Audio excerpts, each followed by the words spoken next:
जब तक दुनिया रहेगी, सुनो संघ परिवार, हम हिंदुस्तान में बाबरी मस्जिद की शहादत का जिक्र करते रहेंगे, दुनिया को बताएंगे कि तुमने जाकर सुप्रीम कोर्ट से वादा किया था कि मस्जिद की एक ईंट को हाथ नहीं लगाया जाएगा।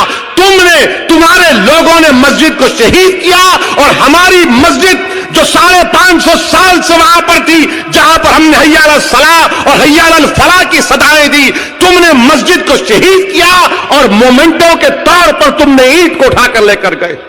हम अपने बच्चों को सिखाकर जाएंगे इस दुनिया से, अगर हमारी सिस्कियां बाकी रहेंगी तो हम कलमा भी पढ़ेंगे और कहेंगे बाबरी मस्जिद की शहादत को याद रखो। इसलिए कहेंगे कि मस्जिद के लिए नहीं बल्कि इंसाफ के लिए, इंसाफ के लिए, रूल ऑफ लॉ के लिए, कानून की बारादरी के लिए।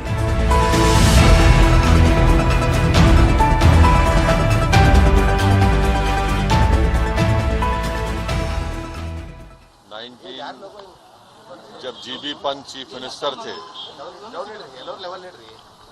तो उस जगह पर 500 साल तक मुसलमान नमाजें पढ़े। कांग्रेस के जीबी पंत मुख्यमंत्री थे, रात के अंधेरे में उसमें मूर्तियां रख दी गई। मेरी मस्जिद थी, है और रहेगी।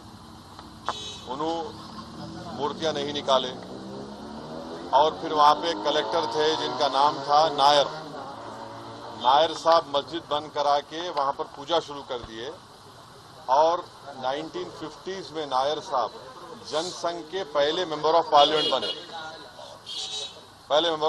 बने। फिर 1986 में लॉक्स खोले गए, बगैर मुसलमानों को सुने। बूटा सिंह शिलान्यास कर दिए।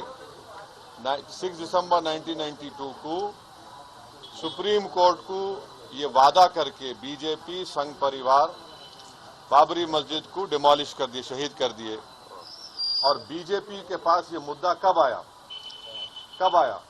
आपको मालूम? आप लोग मालूम बीजेपी कब उठाई? 1989 में पालनपुर में बीजेपी रेजोल्यूशन पास करी। विश्व हिंदू परिषद जब फॉर्म हुई, जब तो राम मंदिर नहीं था। महात्मा गांधी बोले क्या? महात्मा गांधी इस बारे में बोले, उन्होंने तो बहुत बड़े, उन्होंने तो हे राम बोल के मारने वाला गोली मारा उनको गोडसे, उनके जबान से ही तो निकला था। वो बोले क्या? नहीं बोले। तो ये पूरा एक सिस्टमैटिक तरीके से भारत के मुसलमानों से ये बाबरी मस्जिद को छीन लिया गया। सुप्रीम कोर्ट का यकीनन फैसला है। सुप्रीम कोर्ट हमारे मुल्क की आखिरी एपेक्स कोर्ट है। टाइटल सूट था, तो टाइटल सूट में सुप्रीम कोर्ट ने यह कह दिया कि फेथ की बुनियाद पर हम ये जगह मुसलमानों को नहीं दे सकते। सुप्रीम कोर्ट ये भी कह दिया कि वहां पर मंदिर को तोड़कर मस्जिद नहीं बनाई गई। ये सुप्रीम कोर्ट ने कहा उस जजमेंट में। और मैंने सुप्रीम कोर्ट के जजमेंट आने के बाद ये रिएक्शन आपको मीडिया को दिया था कि एक सुप्रीम कोर्ट के रिटायर्ड चीफ जस्टिस थे, उनका नाम जस्टिस JS वर्मा नाम था।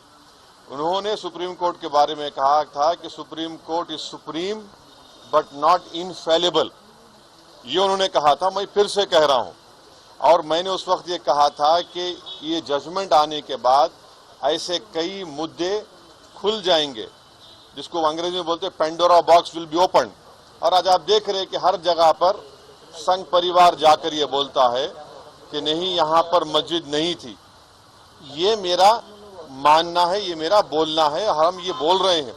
अगर जीबी पंत मूर्तियां हटा देते तो क्या आज ये दिन देखना पड़ता हमारे को? अगर 1986 में ताले नहीं खोले जाते तो क्या आज ये दिन आता? क्या अगर 6 दिसंबर को बाबरी मस्जिद डेमोलिशन नहीं होता तो क्या ये दिन देखना पड़ता? ये सवाल है हमारे, इसका जवाब कोई दे ही नहीं रहा है। और फिर ऊपर से जो अपने आप को सेकुलर बोलते हैं, वो बोल रहे हैं कि दिल्ली का मुख्यमंत्री और जो अलायंस में है, हम हर ट्यूसडे को सूरजकंड पार्क और हनुमान चालीसा स्कूल में, गवर्नमेंट स्कूल में पढ़ाएंगे। गवर्नमेंट स्कूल का कोई रिलीजन होता है क्या? अभी तो सबका झगड़ा चल रहा है। क्या झगड़ा है ये? झगड़ा क्या है? अगर मोदी नहीं रहते तो हम भी चले जाते। हम उन सबसे पूछ रहे कि बताओ, ये जो मैं बातें कर रहा हूं, 3 इंपॉर्टेंट इंसिडेंट्स बोल रहा हूं। जीबी पंत जब चीफ मिनिस्टर थे 1986, 6 दिसंबर 1992, इस पर क्या बोलना है आप लोगों का? बोलो। कोई नहीं बोलता। इसलिए नहीं बोलता क्योंकि सबको मेजॉरिटी कम्युनिटी के वोट्स को हासिल करने का झगड़ा है, और नरेंद्र मोदी ये काम करके मेजॉरिटी वोट्स को कंसोलिडेट करना चाहते हैं, और इससे एक पैगाम दे रहे हैं भारत के मुसलमानों के कि आपका भारत की पॉलिटिक्स में आपका क्या मुकाम है, आपकी प्लेस क्या है, ये बताया जा रहा है। हमारे चैनल के साथ जुड़ने के लिए सब्सक्राइब करें और बेल नोटिफिकेशन दबाना ना भूलें।